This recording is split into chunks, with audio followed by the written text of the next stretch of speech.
see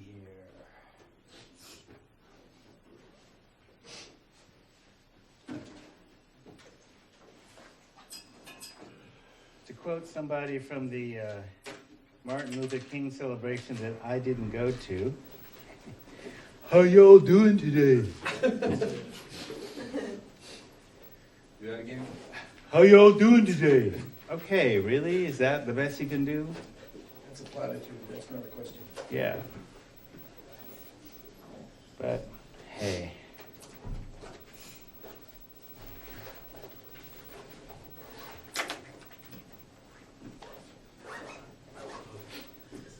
I realize that for some people there is a dress code for professors, but today has been moderately intense. At least seeing people with moderately intense stuff.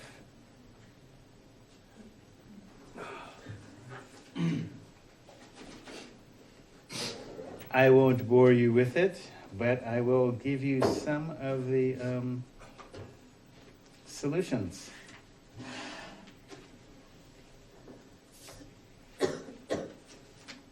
Okay.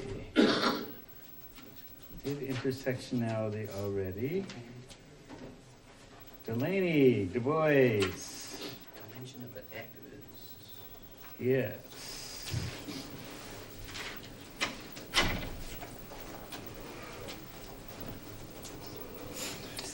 All right.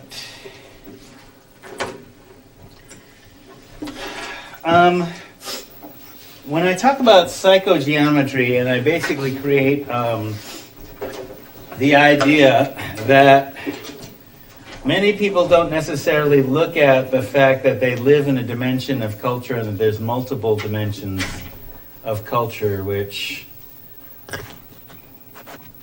actually getting signal or It's very low. Okay. That's better. Wait. Okay, pop. Yeah. It's all right. Good. All right. So this is a cube, 3 dimensions. Right? Now, beyond this, and because I'm limited into, I didn't want to go into a whole thing about psychodimensionality, but let's say that you're in the middle of this cube, and this cube is your world. Now, you don't necessarily see how your world is shaped.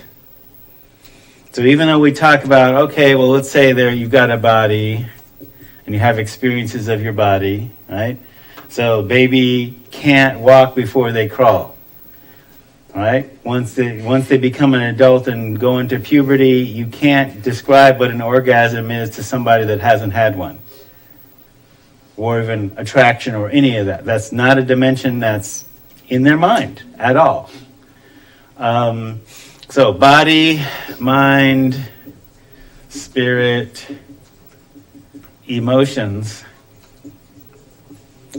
And if you start from a square and then deepen those, you get a full, at least the beginnings of a multidimensional person, but a person may not have the capacity to question what their world is, or what is shaping their world.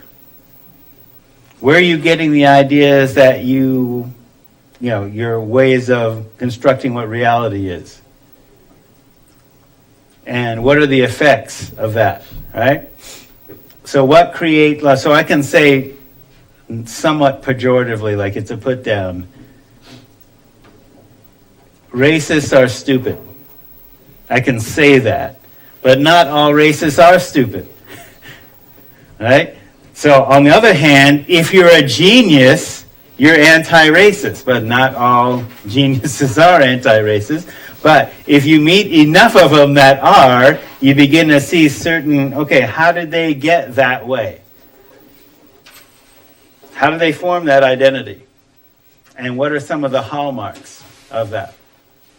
And so when I think of, for example, people like Delaney and W.E.B. Du Bois and the Gandhis and the Robesons and the Einsteins, and there's a reason I mention all those folks in the same breath is because they knew each other.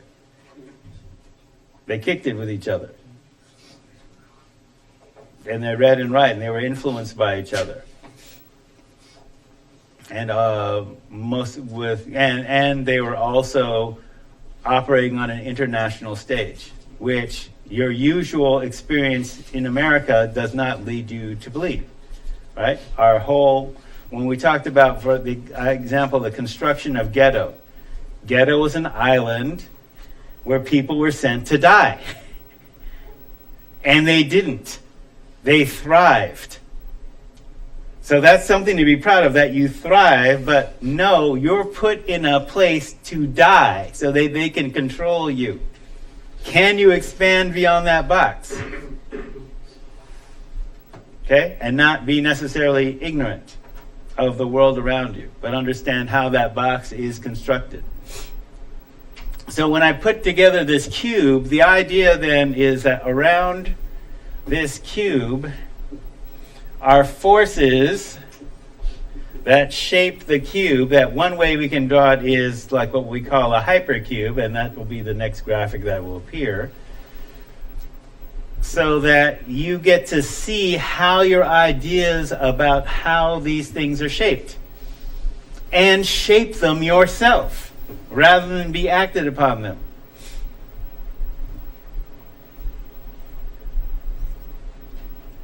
So like I'm often fond of saying, okay, you don't have to, so if we take the spiritual dimension, you don't have to believe Jesus was black. You don't. Du Bois did. So I'm going to go with the genius here, right? Because there's implications where you have a black Jesus that respects women, that is not homophobic, that is not racist or classist, that acts as a liberator. There's implications for that. And, do you have the courage to face your own internalized racism, sexism, etc., and explore it and eliminate it? Do you have the courage to do that? Because it takes courage to do that, because that's against the prevailing ethic within America. I was talking with somebody because we're going to be doing a panel at this social justice conference at the U of O, activists, activism as a career, where there are no degree granting institutions that give you a degree in activism. You usually have to have a job that allows you to do activism. And there's a limit to how activist you can be. And there's also a price you might have to pay. Just to correct the statement that somebody wrote in a reaction paper, okay? The Romans hijacked Jesus' religion and then killed him and made a holiday of his birthday. America killed Martin Luther King for doing the same stuff that Jesus did and made a holiday out of his birthday. Right? So as an activist, you might have to be willing to die if the culture that you're in kills people that does what you do. Yeah, making a martyr and controlling the story, sure. So it took the King family going to a court of law and basically saying, okay, we're not going to go for the money, we'll just go for the cost of his burial. We'll parade of witnesses, because we're just going to get this down in the record, and from a preponderance of evidence, we're going to sue.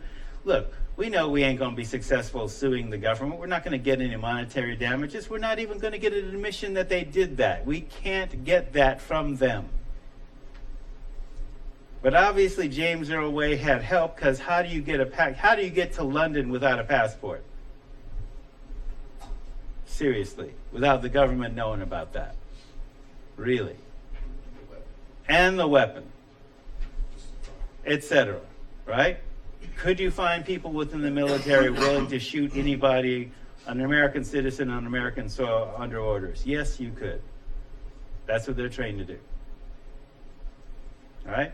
So why would they do that? And it's not so why would they do that? But at what stage that he did that? So you have to look at his precursors. So it doesn't mean that I'm going to be killed for doing this class. Not that paranoid, though. I'd like to think it'd be that effective. But, like Martin said, I'd like to, walk my granddaughter down the aisle, whoever she chooses to marry. So, culture changers. So to look at this from a dimensional point of view, all right, so the dimension beyond this allows one to see, perceive, or feel, and therefore manipulate the forces which shape our feelings, body image, wellness, our mental health, and our spiritual being. In other words, you are not at the center of forces that are pushing on you. You can push back by understanding what's happening to you. Where did those ideas come from? So I'm remembering being old enough to remember when we were called colored and then Negro, and when it was an insult to be called black, and then Martin got killed and James Brown, as an immediate reaction, came up with, say it loud, I'm black and I'm proud. Where that was basically limited to a certain group of lefty folks that were saying, okay, there's nothing wrong with being black. In fact, when we get to the 1950s and various movements in Africa, where they call the movement negritude. That's when we were being called Negroes. So negritude is Negroes with attitude, a positive attitude about being black. Negritude. So, beyond what can be pictured here in a two-dimensional space are yet other sources of learning. So, for example, then, so we have the point, we have a line of thought making a square, we have dimension, deeper dimension to the square, and then we have a hypercube. Now, what that object is around the cube is called a hypercube, or also a tesseract. This is a four-dimensional one. There's multiple dimensional ones, which I use in other graphics and other classes, but I just want to point out the simplest way that you can look at this hypercube is that each one of those objects, the full object that you see, is on the other side of every square that you can see there, on both sides. And then, to see, it's hard to conceive that figure because it's already difficult to draw a tesseract freehand. But that's the actual reality. Actually, there are some people that would say that every point in space is part of a tesseract, but let's not go there. Here's what I'm saying, okay? Multi-dimensional beings. We are naturally multi-dimensional beings already. It's not just you here, it's your ancestors. Yeah. That's a tesseract? That's a tesseract. For what? That's a four-dimensional tesseract. There's multiple dimensional tesseracts. So I just remember them using the tesseract on Transformers. Correct. And what did it look like? And Avengers. And what did it look like? Yeah. Right. Yes. And, if you're into old-time science fiction, Madeleine L'Engle's A Wrinkle in Time, where they talk about a tesseract, too. It's a theme in science fiction. So understand what science fiction is. Science fiction is based on the science, actual reality, and we're making up a story using that reality. So it's not necessarily impossible. Submarines and cell phones were both science fiction at one point, as were satellites. Okay? Based on actual science, and then we learned how to use that particular technology once we filled in the blanks. So what I'm talking about within this particular framework, so to become a culture changer, you have to consciously create and recreate yourself as you grow in awareness and you let go of the things that limit you. Usually this happens as a result of being attacked. You defend yourself. Sometimes it's hurtful. Sometimes it's the people that love you that are actually attacking you. Or the people that should be supporting you, who betray you. You got to learn from that, not let it destroy you. So, growing, as they say, more radical. Now I'm setting this up because one of my younger daughter, when I was explaining who the radical Republicans were, she goes, "That's radical?" She said, "It's a thin line between radical and common sense." The idea that the solution to slavery, according to the radical Republicans, free the slaves, make them fully literate and educated American citizens capable of constructing a free nation. What's wrong with that? Why is that radical? Well, it means eliminating white supremacy or any kind of supremacy at all. You want to do immigration reform? Let's return to the immigration laws before in 1491. That is, you show up, you build a fire, you let the people know that you're there, and you talk. And you share technology. No borders. Multiple nations, multiple languages. No illegal immigrants. No pilgrims. Go. Radical Republicans you're referring to were mostly industrialists and helping back. Yeah, right. Yes, it would. So they were limited by the society that they were in because they were just shifting from human-based economy to in industry. So there's a limit to where they can go, right? If you're here, you're part of a knowledge-generating economy, right? Paulo Freire referred to it as the banking concept. That is, there's legitimate knowledge and there's illegitimate knowledge. And the legitimate knowledge is what the traditional canon says is legitimate, and the illegitimate knowledge is everything else outside of that. So ethnic studies used to be part of the illegitimate knowledge. Oh, but now we can have whole departments about it and whole disciplines and all that kind of stuff. But there are very few degree-granting institutions that actually grant a degree in ethnic studies. So most of us come to it from somewhere else. I come to it from psychology, black psychology. We got to know the history, the politics, the economics, and the spirituality to arrive at a complete understanding of everybody that's there.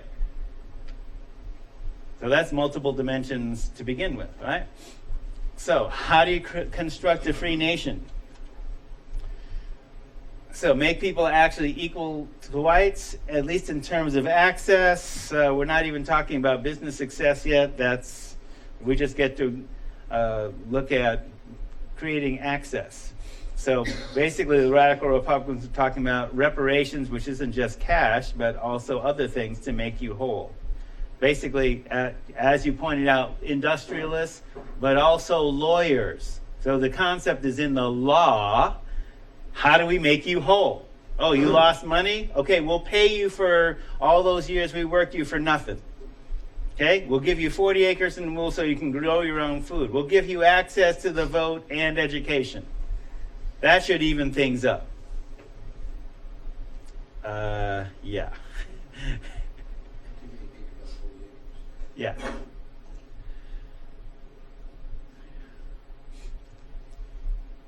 All right, so many of these culture changers were working out of an expanded context that they didn't necessarily have the language to talk about.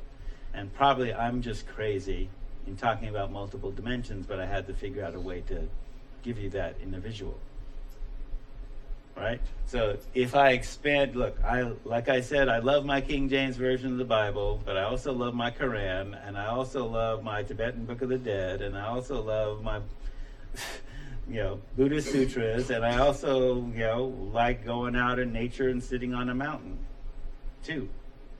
Surfing, too. So different dimensions of spirituality, mind, body, awareness. So, multiplex Africans in America utilize diunital logic systems to arrive at a complete understanding. So diunital logic, the union of opposites. The enemy of my enemy is my friend. I have to know why the enemy of my enemy is my friend and why my enemy is my enemy. Love your enemy. I have to understand what's in my enemy's heart that is driving them to do what they do. And if they're missing something, I need to give that to myself without even dealing with them. That's part of the instructions in Aramaic. So diunital logic unites opposites. Dichotomous logic, either or, good, bad, positive, negative, black and white. Good, bad, male, female, black, white, blah, blah, blah, blah, blah. Rich, poor. Okay? So, multiplex Africans in America use diunital logic system to arrive at a complete understanding. They're emotionally and spiritually expressive, psychologically resilient, creative artists, credible scientists, detailed historians, committed allies, and passionately politically and spiritually aware. As an ideal. Constantly trying to improve yourself. And as many dimensions as you become aware of. Particularly becoming aware of where you fall short.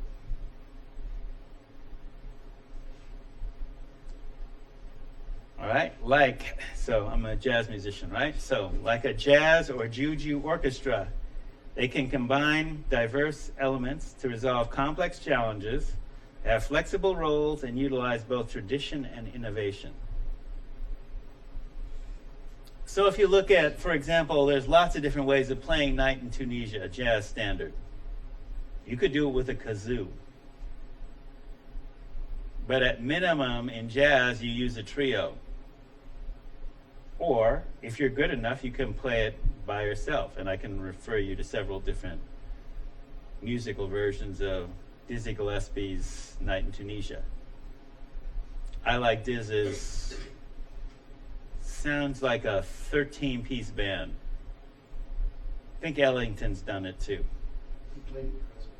Yeah. Yeah. So it's great. Or Juju Orchestra, so King Sunny Ade. So if you see them, like 3 guitars, bass player, several drummers, singers, dancers, right? And they don't play over each other either. So how do you bring all those complex things together?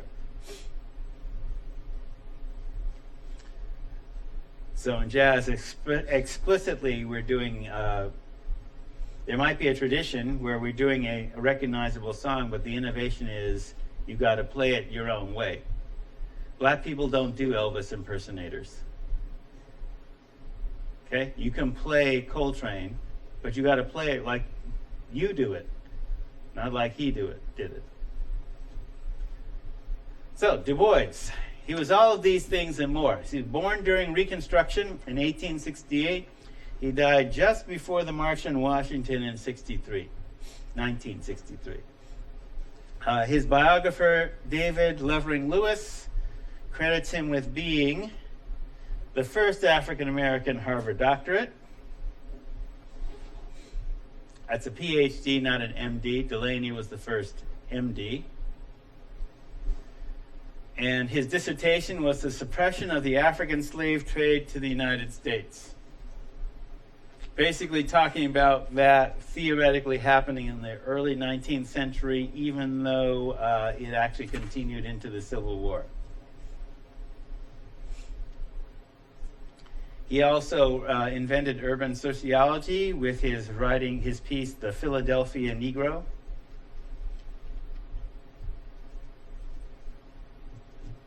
Basically writing about the difference between somebody who's an urban, or rather coming from a rural background, basically documenting part of the sociological effects of the Great Migration. What happens when you move from the rural environment to an urban environment?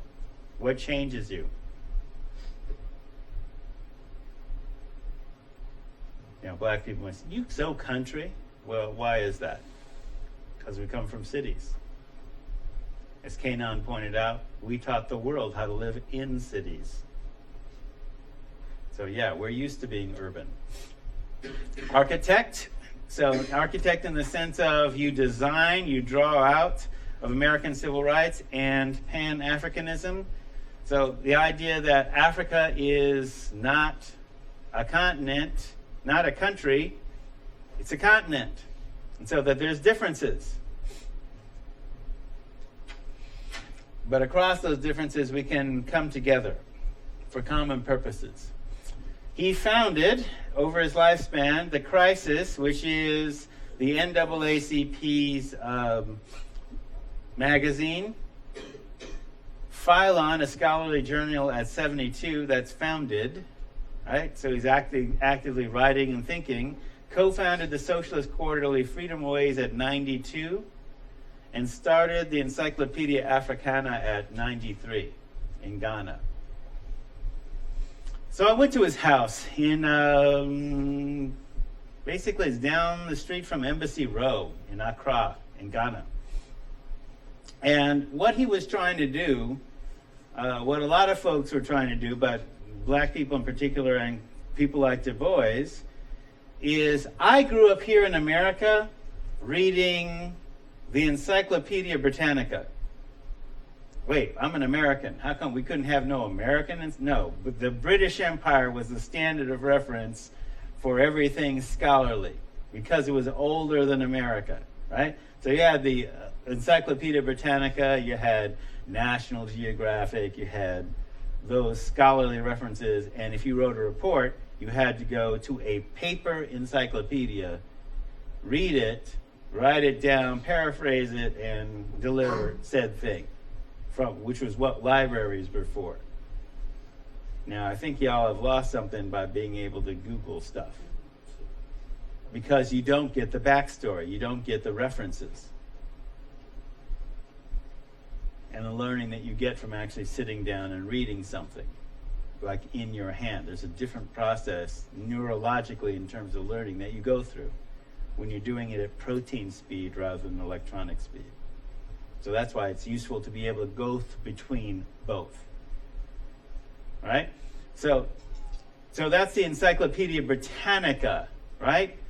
But here's what the problem was in Africa, and that he's trying to address, living in Ghana in the 60s and traveling to Ghana in the 50s. The major tactical, and I'm saying this from a American-centric position, having grown up in this environment, the major tactical error that Africans made across the board was relying on an oral tradition and not writing stuff down and relying on griots to tell the history, which is powerful, but if the griot dies or is killed, where's your culture and your history? Right? So Du Bois is saying, look, there's a difference between, and I've remarked upon this, there is a difference between throwing the British out 50 years ago, or the French, or the Germans, or whoever your colonizer was. There's a difference between doing it 50 years ago and 200. As an American, it's easy for me to dismiss the colonizers. I can make the observation that the British taught Americans racism, but Americans definitely improved upon it vastly, right? Part of that was the education piece. So Du Bois is saying, okay, what y'all need is an Encyclopedia Africana. You need to tell your story, since your culture is already based on telling the history and going back to your grandfather, your great-grandfather, all the way back. You've already got a griot system that does that, where people are doing it off the top of their head and rapping, as we call it rapping, but they're singing a praise song. You need to write those stories down. Right? So that's what the Encyclopedia Africana, when he was starting it, and then he died before it got completed, and then Skip Gates, Henry Louis Gates, basically started up, if you've seen the book in my library here at the office, Africana, that big book, basically was completing that project that Du Bois started, because it was a good piece. Still is. So Du Bois grew increasingly more radical as he aged as an educator, editor, propagandist, novelist, playwright, feminist, socialist, candidate for U.S. Senate. Now, I want to point out now the whole socialist quarterly thing, because basically a lot of thinkers were basically trying to find an alternative. They basically made the connection between capitalism and racism because capitalists didn't seem to be anti-racist very well. They could, but it's basically because capitalism's connection to slavery and the attitudes that went to support slavery. The only people who are talking about equality between human beings were socialists. So you find a lot of people looking towards socialism, communism, etc., the critique of capitalism. So he died in Ghana. One of the work that he's known for most, The Souls of Black Folks. After the Egyptian and Indian, that is Indian, the Greek and Roman, the Teuton and Mongolian, the Negro is a sort of seventh son, born with a veil and gifted with second sight in this American world, a world which yields him no true self-consciousness but only lets him see himself through the revelation of the other world. Now, if you understand that he's writing this in 1903, well, he's from Harvard, right? And he's a PhD, so he's writing at that level. So he's also writing at a level where you have to know kind of the backstory of what he's talking about. Because at this point, the Egyptian, people are not thinking that Egyptians are black people. There's a reason he's citing them, and in this order. The Egyptian and Indian. So as I may have told you before, ancient Europeans thought there were two kinds of black people. Kush, from Africa, and Indus Kush, India. So he knows people know that are read, well read. The Greek and the Roman. The Teuton, that's Teutonic people, that's Germans, and Mongolian. 1, 2, 3, 4, 5, 6. The Negro is sort of a seventh son. Now, I'm the seventh son of a seventh son. That means I'm extraordinarily lucky and I'm psychic and I have the sight. That's an old kind of a meme or motif. That a person who is the seventh son of a seventh son is extraordinarily lucky. Seven's a lucky number, right? So you're the seventh son, born with a veil. That means when you were born, there was like literally not like a cloth veil, but like a part of the placenta that was over your face to shield you from the eyes of the world. That was either considered a bad sign or a good sign. So he's drawing on multiple mythologies, which you'd have to know about in reading this. So it's very similar to, I was using as an analogy when I was commenting about the recent diversity office business at the U of O. I was talking about, firing the people that are concerned with diversity seems to be like in order to increase more diversity, seems like reverse logic. It's like through the looking glass. Now, many people don't necessarily know, one of your classmates didn't know that Alice's Adventures in Wonderland and Through the Looking Glass are two separate books, right? Which, if you're going to basically refer to Lewis Carroll, you better have read the book first and not started with the movie. Start with the book first.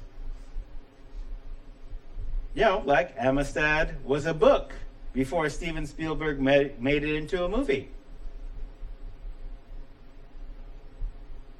called Echo of Lions, right? So part of the piece is in understanding if there is a literary reference before the movie, check the book out first. See where the movie departs.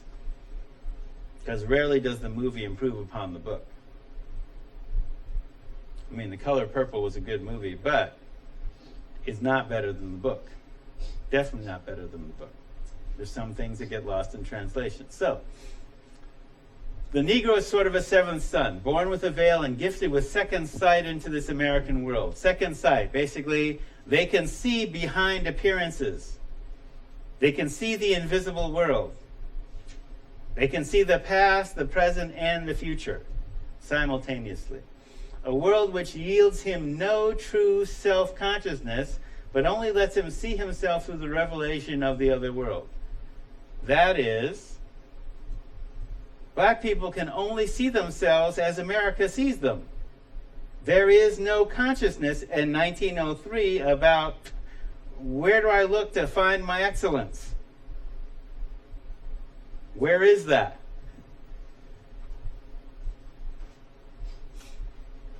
It is a peculiar sensation, this double consciousness. So part of one of the things he's talking about is in order to get to a double consciousness, you have to realize that there is something that is whack about what America has been teaching you, has been limiting you, all of us. Oppressor and oppressed. The oppressor is even more oppressed than the oppressor, if you can believe that. But they don't necessarily see that because they have a position of power that allows them to be shielded from the consequences of their actions. So you have to fight up to get to this place of double consciousness. And even then, that the battle's not over. It's a peculiar sensation, this double consciousness, the sense of always looking at oneself through the eyes of others, or measuring one's soul by the tape measure of a world that looks on in amused contempt and pity. One never feels his two-ness, an American, a Negro, two souls, two thoughts, two unreconciled strivings, two warring ideals in one dark body, whose dogged strength alone keeps it from being torn asunder. Okay, so when I was talking the other day about being bipolar, this is it. I'm an American, I'm a black American.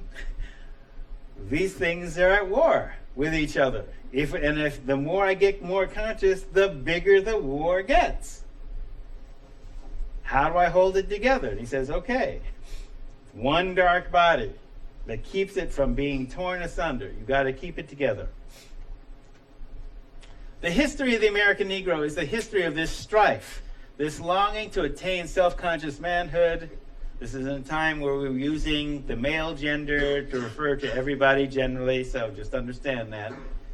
Not politically correct, then. All right? So just code switch it, retranslate it in your head. This longing to attain self-conscious manhood, to merge his double self into a better and truer self. In this merging, he wishes neither of the older selves to be lost. He would not Africanize America, for America has too much to teach the world and Africa. I mean, that's deep.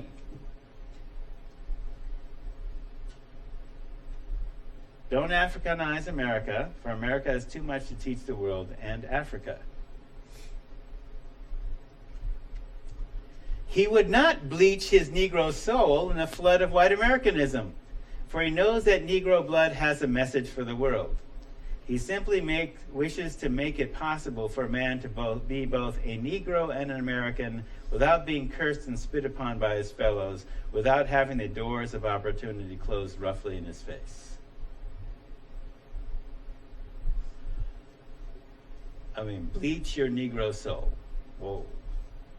Because at this time, American, I mean, to this day, right? Sarah Palin and company. Who's a real American? Not the guy from Kenya. Yeah. Right. Question? No. All right. All right. Negro blood has a message for the world.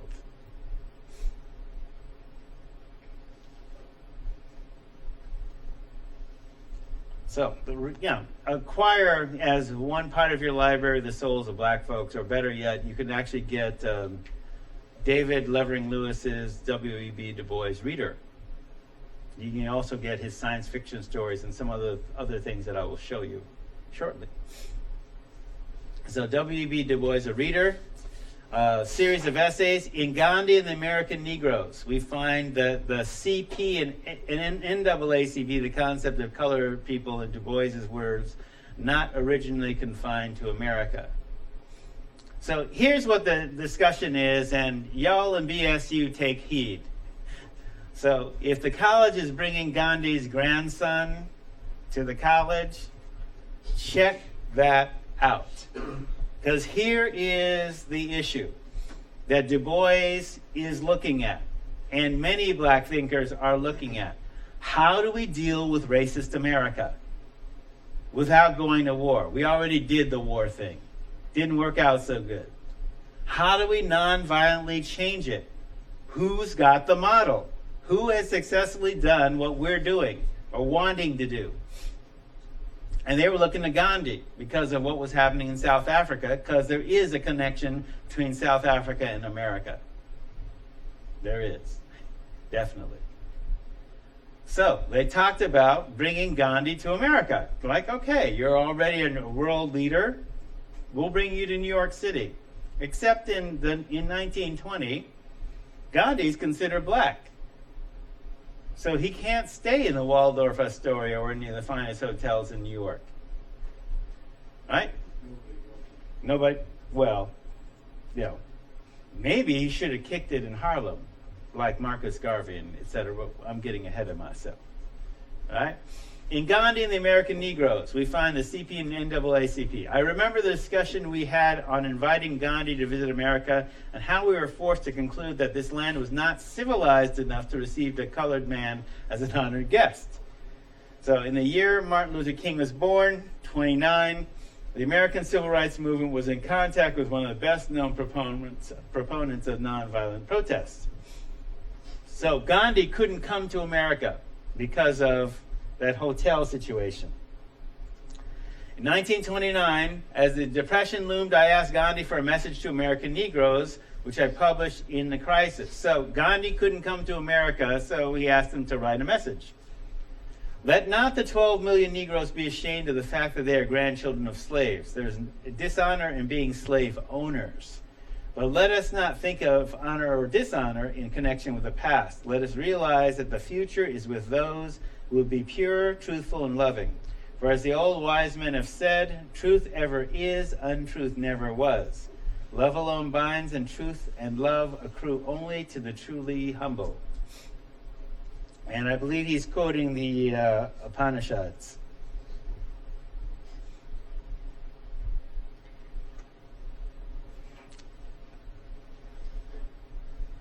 This is also in the reader. So this is basically feminism from the 1920s from his lips. The world wants healthy babies and intelligent workers. Today we refuse to allow the combination and force thousands of intelligent workers to go childless at a horrible expenditure of moral force. Or we damn them if they break our idiotic conventions. Only at the sacrifice of intelligence and the chance to do their best work can the majority of modern women bear children. This is the damnation of women. All womanhood is hampered today because the world on which it is emerging is a world that tries to worship both virgins and mothers, and in the end despises motherhood and despoils virgins. The future woman must have a life work, and economic independence. She must have knowledge. She must have the right of motherhood at her own discretion. The present mincing horror at free womanhood must pass if we are ever to be rid of the bestiality of free manhood. Not by guarding the weak in weakness do we gain strength, but by making weakness free and strong. Which was radical stuff for the time.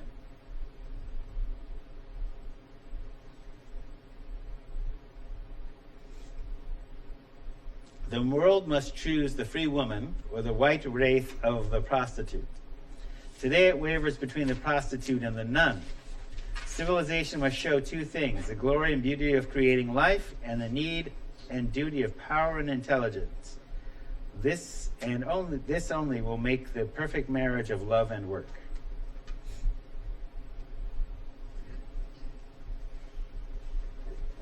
That's specific. Now, it's one of my favorite stories of his. So it's just excerpted here. So, in Jesus Christ in Texas. So he's imagining Jesus Christ in 1920s Texas. A modern day Jesus visits Waco. which is interestingly prophetic, I think. The story starts in prison at twilight. Jesus is talking to a white guard about a black convict in chains. A promoter, a salesman, is introducing a plan of convict labor which will make the colonel of the prison the millionaire. So even then he's talking about what we now know as a prison industrial complex. People making money off of free labor of others, incarceration. Jesus, and he's basically making a moral point about this. Jesus asks the colonel, will it be good for the convicts? The colonel says, yes, it will improve them, for they are thieves. The colonel, initially taking Jesus for a white man, invites him to his home for tea. At the house, the wife turns on the light to see that, quote, the man was a mulatto, surely. Even if he did not own the Negro blood, their practiced eyes knew it. He was tall and straight, and the coat looked like a Jewish gabardine. His hair hung in close curls far down the sides of his face, and his face was olive, even yellow. In the story, the convict, children, blacks, and a poor white woman recognized him, Jesus, for who he is. The rich whites see only their property and not the suffering humanity around them. The rector of the church thinks he knew him once, and eventually, as part of the story, he's lynched.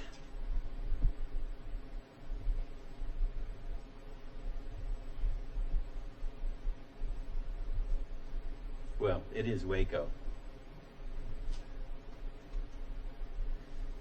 Now, this is an example of the union of opposites. So he's famous for the souls of black folks, right?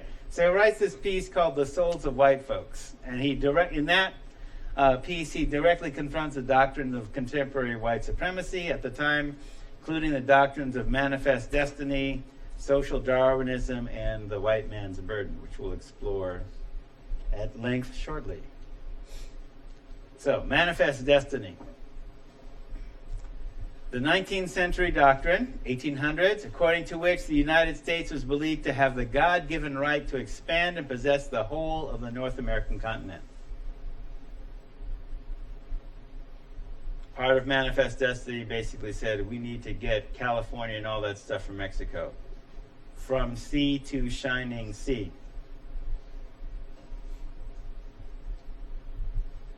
Okay, because in the 13 colonies, basically the 13 colonies were defined by the land barrier of the Appalachians.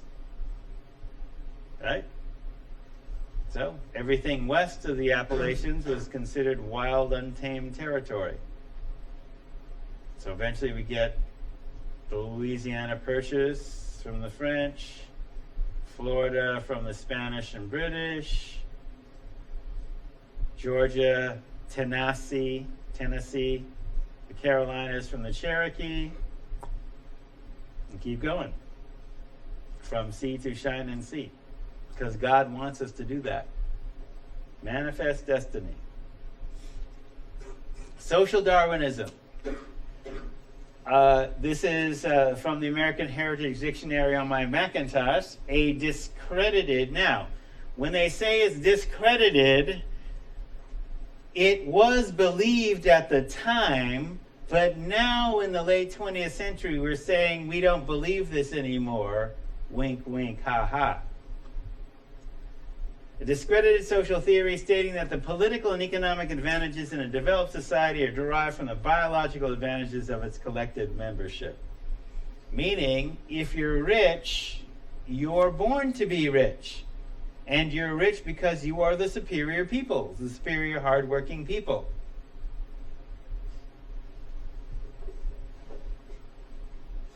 And the poor, well, they're poor because, well, they're just genetically inferior. They're just not as successful. So the successful are successful because they are able to compete in the marketplace.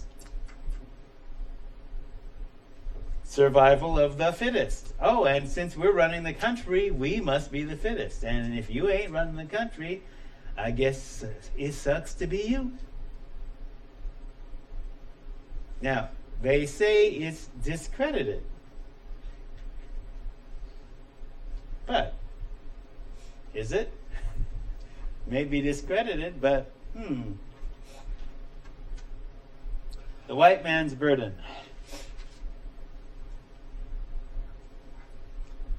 The supposed responsibility of Europeans and their descendants to impose their allegedly advanced civilization on the non-Caucasian original inhabitants of the territories they colonized, often considered offensive. How many of you have seen Spike Lee's Malcolm X?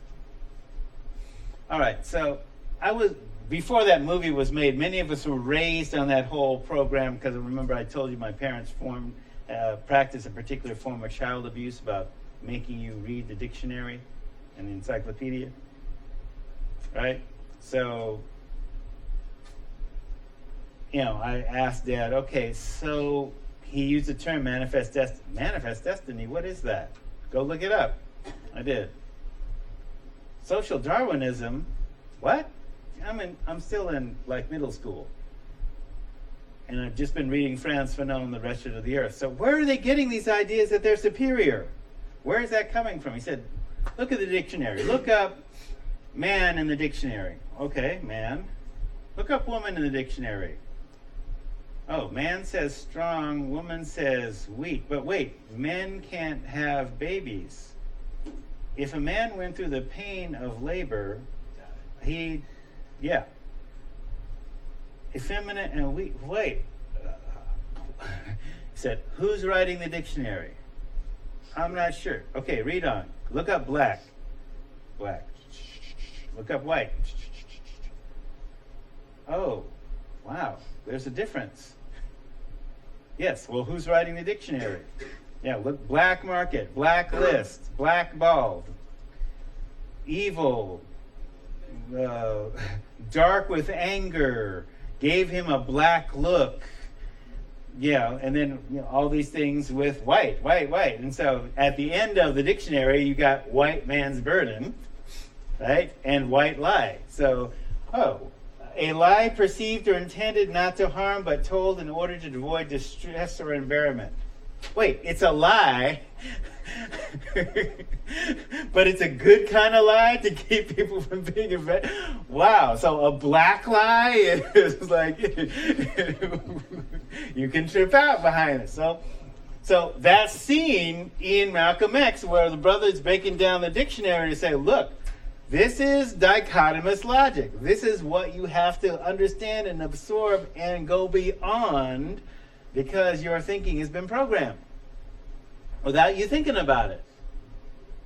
And you really have to look at word origins. So that's why I'm saying the standard of reference for a dictionary is not just that it does that, but it tells you what language the word came from and how it changed over time. Souls of white folk, high in the tower where I sit above the loud complaining of the human sea, I know many souls that toss and whirl